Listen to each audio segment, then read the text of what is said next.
ನಮಾಮಿ ಶಂಕರ. ದೇವರ ಮನೆಯಲ್ಲಿ ದೀಪ ಹೇಗಿರಬೇಕು? ಹೌದು, ತುಂಬ ಜನಕ್ಕೆ ಅದೊಂದು ಗಾಂಭೀರ್ಯ. ಗುರುಗಳೇ, ನಾವು ಬಂಗಾರದ ದೀಪ ಹಚ್ಚೋದು ಗೊತ್ತಾ? ನಿಮಗೆ ಗೊತ್ತಿದೆಯಾ? ಬಂಗಾರದ ದೀಪ ಹಚ್ಚೋ ಹಾಗಿಲ್ಲ.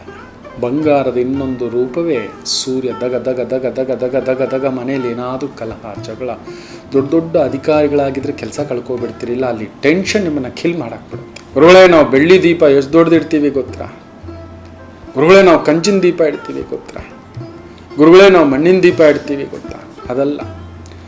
ದೀಪ ಮನೆಯಲ್ಲಿ, ಅದರಲ್ಲೂ ದೇವರ ಮನೆಯಲ್ಲಿ ಇಡತಕ್ಕಂಥ ದೀಪ ಶುದ್ಧಿ ಇಲ್ಲದಿದ್ದರೆ ನೀವು ಎಂಥ ದೊಡ್ಡ ದೀಪವಿಟ್ಟಿದ್ದರೂ ಪ್ರಯೋಜನವಿಲ್ಲ.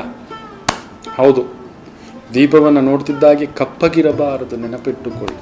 ಅದರಲ್ಲಿ ಬತ್ತಿ ಸುಡಲೇಬಾರದು. ಆ ರೀತಿ ಪರಿಸ್ಥಿತಿ ಬರದ ಹಾಗೆ ನೋಡಿಕೊಳ್ಳಬೇಕು. ಆದಷ್ಟು ಅಲ್ಲಿ ಯಾವುದೋ ಒಂದು ಸುಡುಗಾಲಿ, ಸುಂಟರಗಾಳಿ, ಯಾವುದೋ ಜಗಳ, ಯಾವುದೋ ಸಮಸ್ಯೆಯೊಂದಿದೆ ಅನ್ನತಕ್ಕಂಥದರ ಸಂಕೇತ.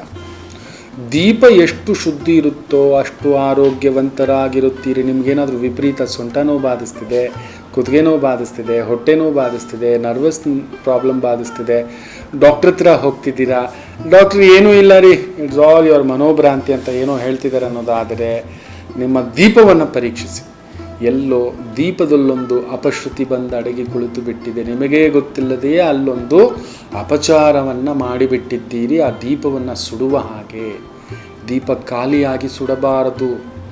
ಅದರಿಂದ ಮನೆಯಲ್ಲಿ ದೀಪ ಹೇಗಿರಬೇಕು ಅಂದರೆ ಸ್ಫಟಿಕದ ಆಗಿರಬೇಕು. ಪಳಪಳ ಪಳ ಪಳ ಪಳ ಪಳ ಪಳ ಪಳ ಅಂತ. ಅದು ಎಷ್ಟು ಸ್ಫಟಿಕದ ಹಾಗೆ ಪಳಪಳ ಅಂತ ಶುದ್ಧಿಯಾಗಿರುತ್ತೋ ಅಷ್ಟು ಶುದ್ಧಿಯಾಗಿ ಸಂತೃಪ್ತಿಯಾಗಿ ಎಂಥ ಕಷ್ಟ ಬಂದರೂ ನಿಭಾಯಿಸುವಷ್ಟರ ಶಕ್ತಿ ನಿಮಗೆ ಭಗವಂತ ದಯಪಾಲಿಸ್ತಕ್ಕಂಥದ್ದಾಗುತ್ತೆ. ಸೊ ಇನ್ನು ಮೇಲೆ ದೀಪವನ್ನು ಶುದ್ಧಿಯಾಗಿ ಇಟ್ಕೋತೀರಲ್ವ? ಬಂಗಾರದ್ದು, ಬೆಳ್ಳಿದು, ಕಂಚಿಂದು ಅಂತ ಅಂದ್ಕೊಳ್ಳೋದಕ್ಕಿಂತ ಹೆಚ್ಚಾಗಿ ಶುದ್ಧಿಯಾಗಿಟ್ಟುಕೊಂಡಿರ್ತಕ್ಕಂಥ ದೀಪದಲ್ಲಿ ಬೇಗ ನಿಮ್ಮ ಪ್ರತಿಫಲ, ಕೋರಿಕೆಗಳು ನೆರವೇರತಕ್ಕಂಥದ್ದಾಗುತ್ತೆ. ಒಳ್ಳೆಯದಾಗಲಿ.